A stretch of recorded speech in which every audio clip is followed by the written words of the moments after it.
வணக்கம் நண்பர்களே. நம்மள மாதிரி கூலி தொழிலாளர்களுக்கெல்லாம் ஒரு அன்பான வேண்டுகோள். என்னன்னு கேட்டீங்கன்னா, நம்ம வேலை செய்யற இடத்துல பாத்தீங்கன்னா, அடிக்கடி போய் பணம் கேட்கிறோம். ஓனர்ட்ட ₹100 கொடு, ₹200 கொடு, ₹500 கொடு, ₹1000 கொடு அந்த மாதிரி கேட்கிறோம். அதனால நமக்கு என்ன பிரச்சனை ஆகுதுன்னு கேட்டீங்கன்னா, நம்மளுடைய மதிப்பும் மரியாதையும் ரொம்ப குறையுது.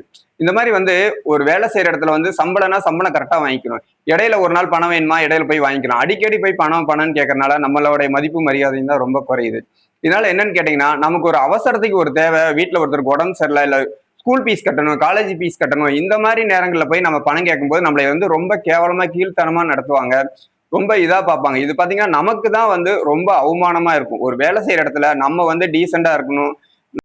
நம்ம வாங்குற சம்பளத்தை வச்சு நம்ம குடும்பத்தை எப்படி நேர்த்தியா கொண்டு போகணுமோ அப்படி கொண்டு போய் பழகிக்கணும். அனாவசிய செலவுகளை முடிஞ்ச வரைக்கும் தவிர்க்கணும். நம்ம தேவையில்லாம செலவுகள் நிறைய பண்ணுவோம். ஒரு சிலர் பாத்தீங்கன்னா நிறைய தேவையில்லாம செலவு பண்ணுவாங்க. அந்த செலவுகளை குறைச்சிட்டு நம்ம ஓனர்கிட்ட நல்லபடியா இருக்கணும். என்னன்னு கேட்டீங்கன்னா, இது நமக்காக மட்டும் கிடையாது. நம்மள மாதிரி கூலி தொழிலாளர்கள் அனைவரையும் பாத்தீங்கன்னா நிறைய பேர் இந்த இந்த தவறுகளை பண்றீங்க. அந்த மாதிரி பண்ணவே பண்ணாதீங்க. ஏன்னா இது என்னன்னு கேட்டீங்கன்னா, நம்ம குடும்பத்துக்கு பாதிப்பு, நம்ம வேலை செய்யற இடத்துல நமக்கு ஒரு தலை குனிவு ஏற்படும். இந்த மாதிரி விஷயம் நடக்காம நம்ம பாத்துக்கிறது நமக்கும் நல்லது, நம்ம குடும்பத்துக்கு நல்லது, நம்ம கூலி தொழிலாளர் அனைவருக்குமே ரொம்ப நல்லது. நன்றி, வணக்கம், வாழ்க வளமுடன்.